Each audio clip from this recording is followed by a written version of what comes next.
Welcome to Native Bidaské, Native News Online's weekly spotlight on the people making news and leading change in Indian country. Welcome to another episode of Native Bidaské. I'm Levi Rickert, publisher and editor of the Native News Online. We have an exciting guest today who is a language consultant, and he also plays Queton on the hit series Reservation Dogs.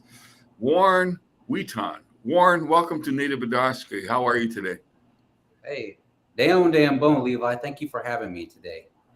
Hey, our pleasure. And we also have joining us in the studio is Neely Bardwell, who's a staff reporter for Native News Online, and she does a lot of our entertainment coverage. So we're happy to have you here, Neely. And Neely is finishing up. I just tell the audience she is finishing up this year. Hopefully by December, she'll get her degree from Michigan State University. So college student who's already working as a staff reporter at Native News Online.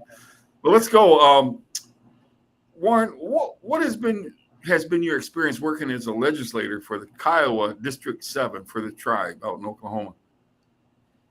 It's been a really challenging experience at first, but I'm getting my foundation set. I represent over half the tribe. Over 50 tribal citizens do not live within the boundaries of our former reservation. So I represent over half the tribe outside of the reservation area. So main thing is just communication. So it's been a really fun experience for me, and meeting a lot of great people who I haven't had the opportunity to meet before. So you were the language consultant for this upcoming episode of Reservation Dogs. And so what was it like working as a consultant? Working with our language has been it's been an inspiration to me. I've taught our language before at the University of Oklahoma.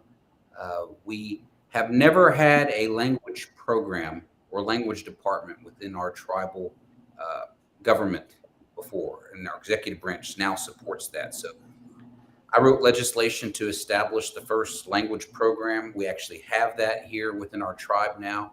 And unfortunately, our tribe is just one generation away from losing their language. Our elders, we probably have about less than 20 speakers of our language left, and not all of them live within the reservation. So we are trying to revitalize that. We wrote a grant, and now we're training teachers. Those teachers are going to go out in the communities and start to revitalize our language. So it's an exciting time. And for me, working as a language consultant, I think it's really excellent that our language is going to be used in episode 3 of Reservation Dogs. We had, like all other tribes, were part of an experience where our language was discouraged from being spoken, and our language failed to create new words after World War II. Most likely, all of it was due to the boarding school system, in where you could not speak your language or else you would be punished. And therefore, my grandparents' age failed to teach our grandchildren and children Kiowa. And so we are trying to bring that back and make people think of our language as a positive thing rather than something they're going to be punished for. Go ahead.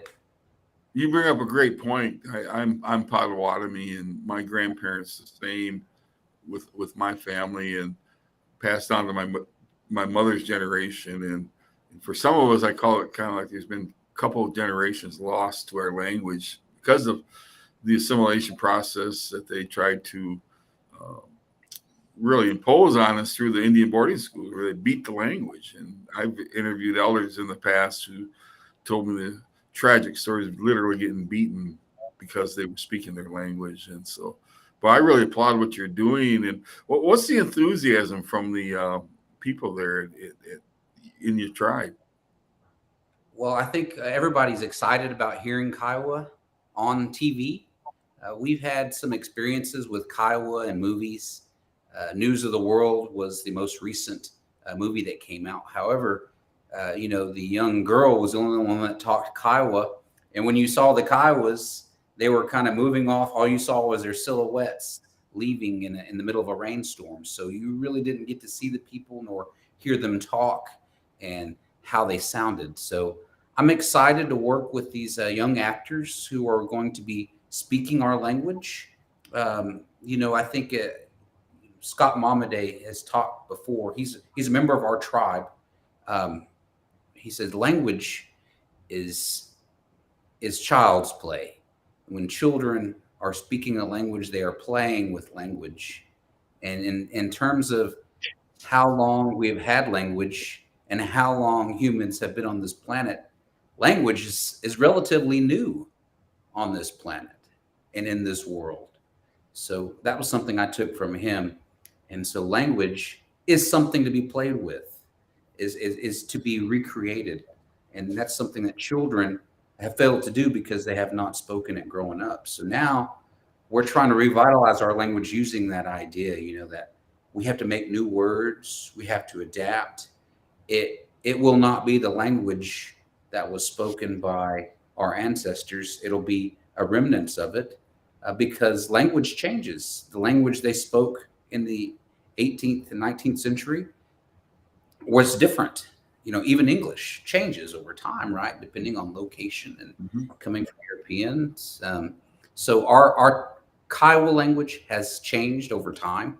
And it's really about getting people to understand that we have to save and preserve what we can and create new language.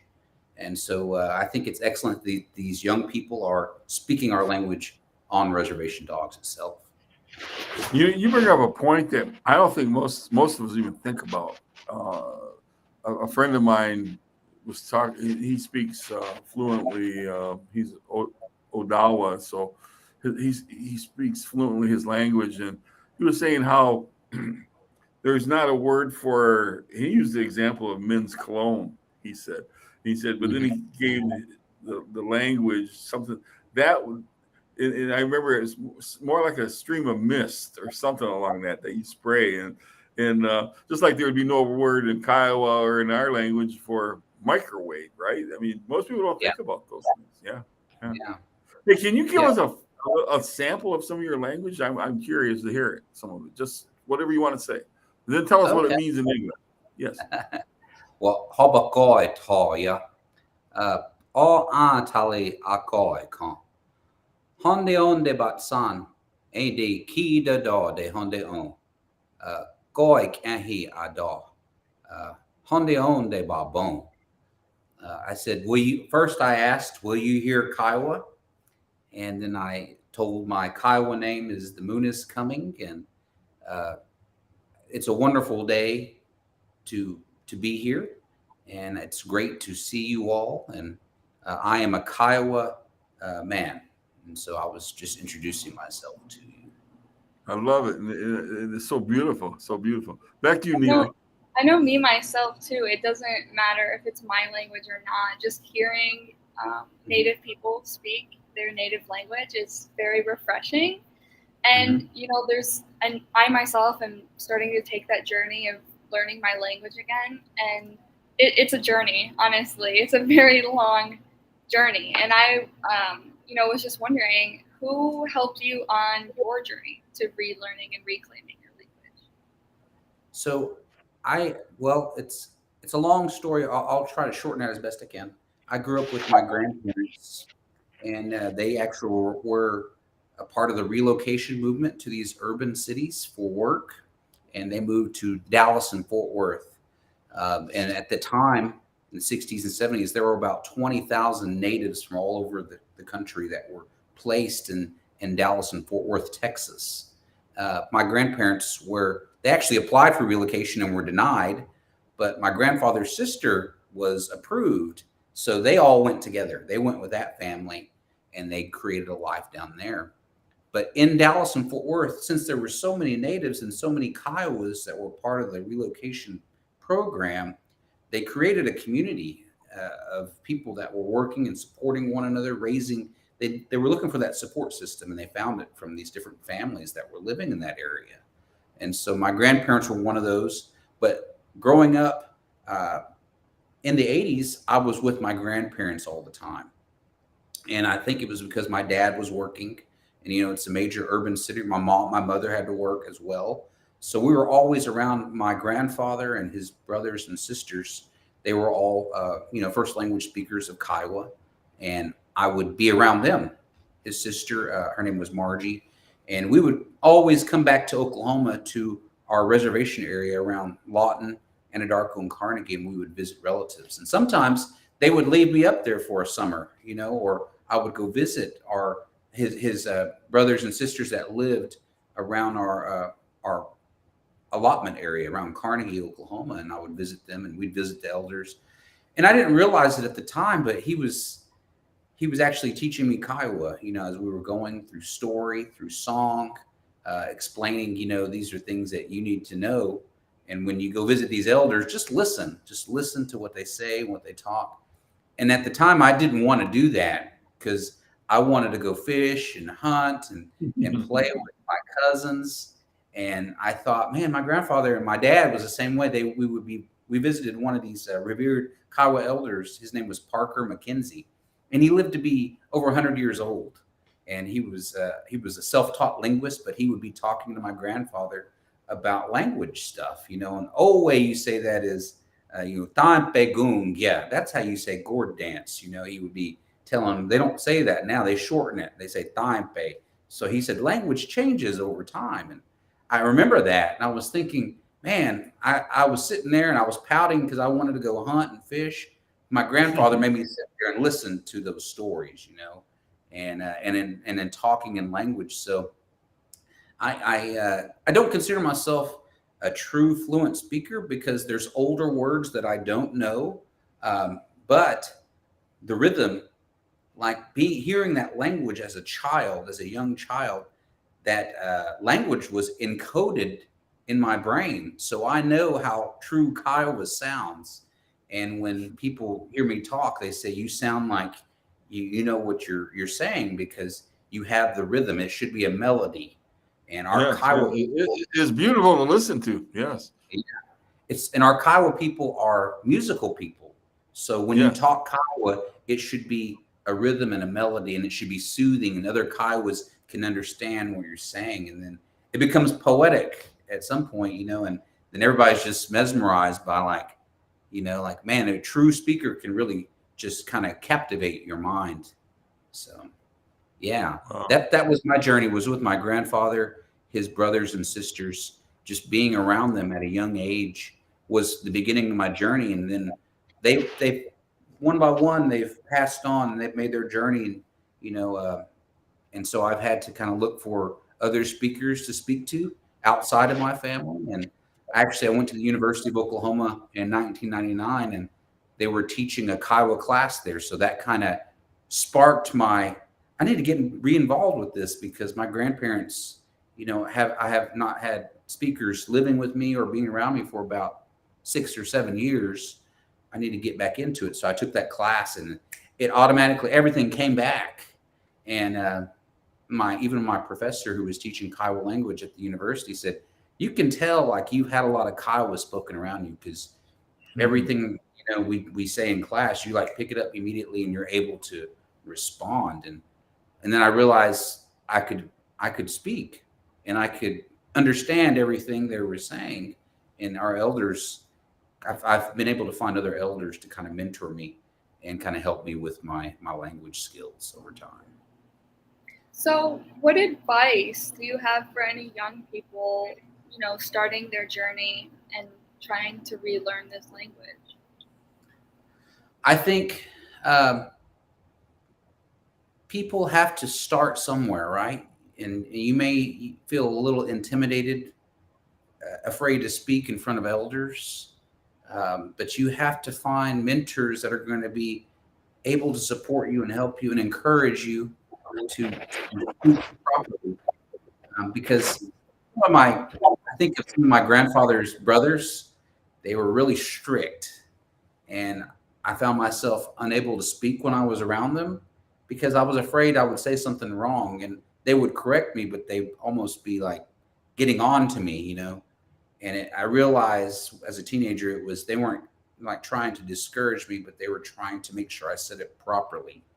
And I think people will get intimidated I think it's just finding the right mentors, the people to work with who are going to encourage you, and then make that space a space where you don't feel intimidated.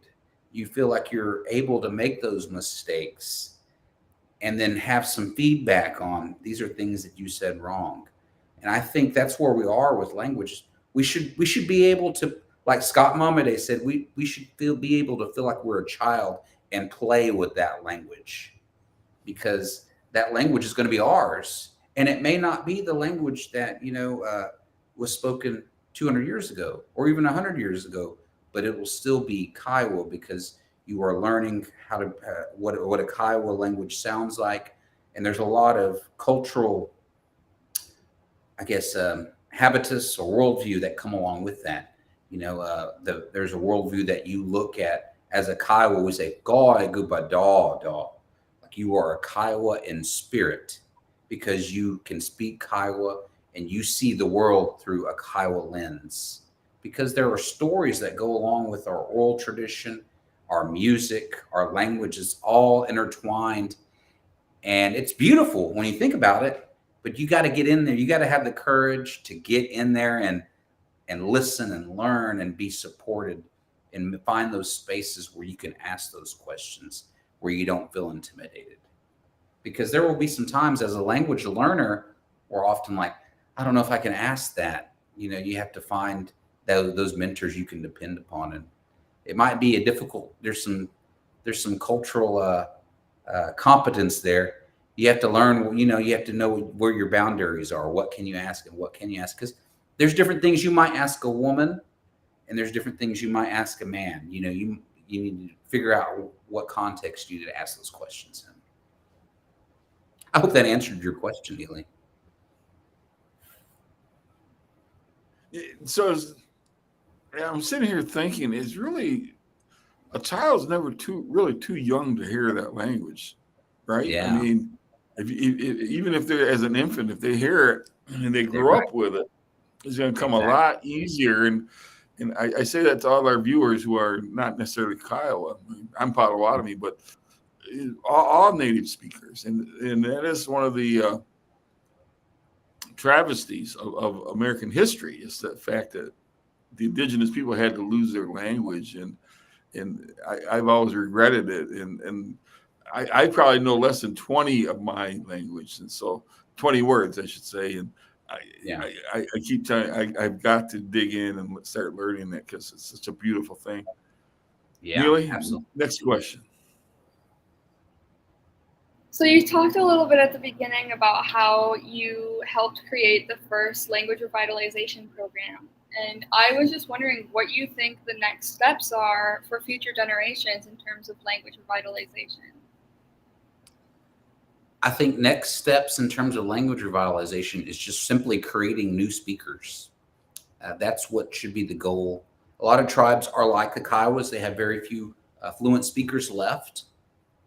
And you have to create those spaces, those domains where language is spoken without English coming into play. And so right now, there's different ways you can do it depending on, every tribe is different, depending on their population, their number of speakers left. Some tribes are able to go right into an immersion program because their fluency rates are much higher than the Kiowa tribe is. So for example, Cherokee Nation here in Oklahoma, they have an immersion school, and they are creating new speakers because they have, 400 or 500 speakers left of their language, or even, there's other tribes that have more, but they have those speakers that are younger and that are able to teach language in those schools. For us, we just have a handful of speakers that are healthy enough to kind of get into the school and teach. So really our goal was to create teachers that are young enough to get back in the schools and start teaching language programs within our high schools and within community classes with our tribe. It's coming back, but we're focusing on just getting those teachers ready to go back out into the communities. So there's different ways you can do it, but the goal should be finding those spaces and domains to create new speakers. That should be the goal for language learners in any language programs. But there's different ways you can do it. People have also done master apprentice programs where, you are paired with a language mentor. You might live with them for a couple of years, but really it's just to listen and learn all the language that you can from that person so that you can become a speaker and pass that on to the next generation. So I think that's the goal of language programs, is just to create new speakers. Warren, you mentioned the Cherokee Nation, and I know during COVID, because we did some reporting on it, I want to say they lost over 50 of their fluent speakers during COVID. So much so when the vaccine came out, they moved the fluent speakers up there as first responders, as some of the early people who could get vaccinated. They didn't want to lose any more of their speakers. Did your tribe lose fluent speakers during COVID? Oh gosh, we lost a lot of fluent speakers just at the beginning. I know that we had several elder mentors that were part of our A&A grant for language. This was the grant that was just creating teachers. We had several elders taken out from COVID, right at the very beginning. We had I think there were about 10 really core elders who were mentors to our teachers. And they were just now starting up the language program. They were just operating off that grant. We didn't have a language program at the time, but they were core elders creating this cohort of teachers. And immediately, right at the beginning, about 4 or 5 of those passed from catching COVID. And it was really a sad situation because it was reflected in our elder community too. There was a list of a memorial put out of how many people passed due to COVID. And I want to say it was about 60 people that we had lost within that first year. And I could look down that list and I could recognize speakers that had gone on because they were just in that population, that elder population that was so harshly affected by this pandemic. So I think we reflected the same as Cherokee Nation, losing a lot of speakers. Beginning. It's so tragic because when they're gone, they're gone. And hey, tell us a tie-in between language, native language, and maybe in our spirituality. In your case, the Kiowa tribe. Is there a link? There is. I think language, our language, is going to exist in our songs, and it's still with us. We still have a ceremonial life that is very vibrant. Through our societies, we still have traditional societies in place, and our music is sung at our ceremonial dances. We don't have a traditional religion anymore because our sun dance was put down in the around 1890, and we never picked it back up. So we've accepted Christianity in many of our communities, but we've also accepted the Native American church, the peyote religion, as kind of our traditional religion now that we kind of accept. And our language lives in both Christian songs and peyote songs. So if you ever hear a Kiowa song, there's a lot of spirituality that exists in there.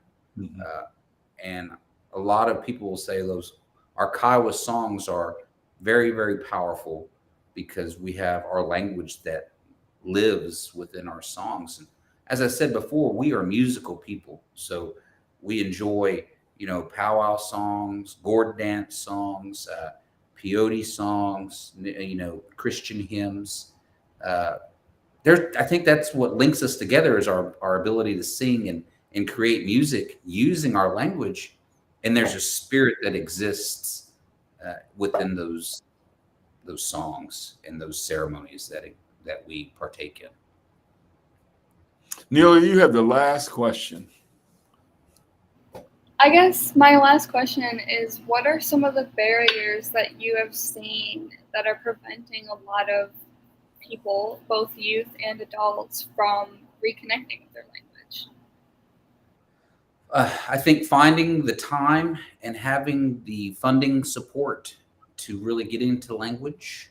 I think it's up to our tribes to really find the funding and then support that learning, because people have to make time right now. Coming out of the pandemic, everybody feels like they got to get back into work, get back into school. they need to prioritize language, but they need to be supported when they prioritize language. Meaning, if you're going to be learning language, you should be in some type of program where that's incentivized. A person needs to work, but if you have like a master apprentice program, find a way to pay your apprentices so they can just learn language. And that should be up to our tribal language programs to find the resources to pay people just to learn language.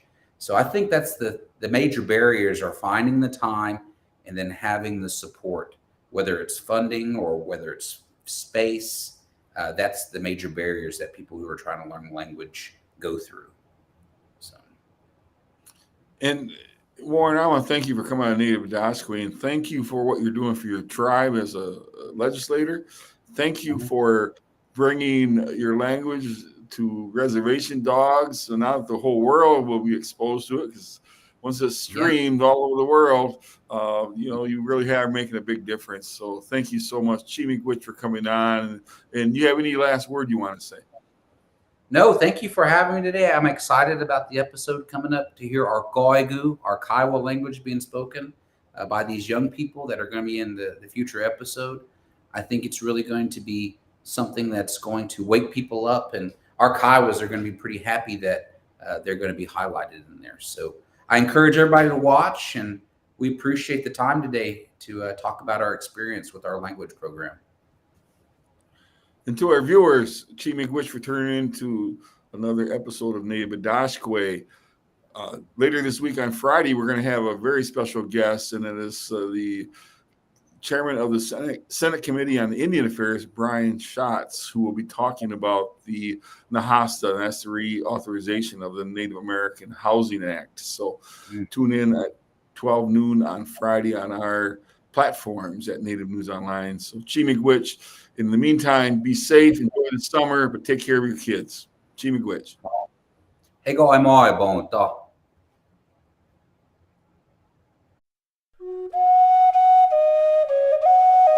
If you appreciate what we do here at Native News Online, we invite you to donate to support our continued work covering Indian country. You can scan this code with your smartphone or go to the link located below this video to donate today. We greatly appreciate your support. Please be sure to subscribe to our YouTube channel and follow us on Twitter, Facebook, and Instagram. And be sure to scan this code or go to the link below to subscribe to our newsletter. Thank you for joining us today, and please be sure to join us again next week for another episode of Native Bidaské. Chimigwech.